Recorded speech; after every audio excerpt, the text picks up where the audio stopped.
表情腼腆，看一眼镜头，下一秒专注在琴谱，和妈妈来一个联合演奏。这是去年底的影片，但现在却只能待在病房内。晴天霹雳啊！因为所有的东西就像说，好不容易治好了，可是突然间你的炸弹又爆炸了，所以这是一个心情非常复杂，但是你还是得要面对跟走下去。7岁刘小弟弟2年前诊断罹患血癌，获得好心人捐赠周边血延续生命，谁知今年初又再复发，家长靠一张手写卡片协寻当年的好心人。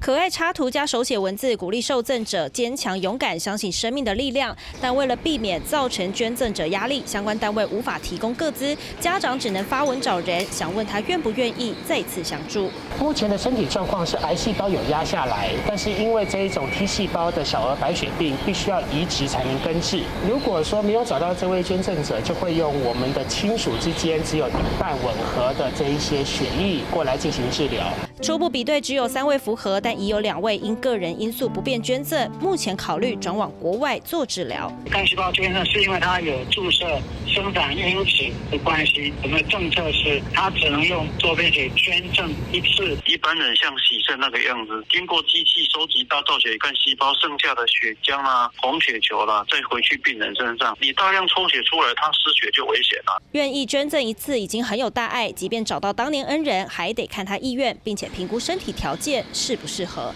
3立新闻谢文祥、曾嘉轩台北报道。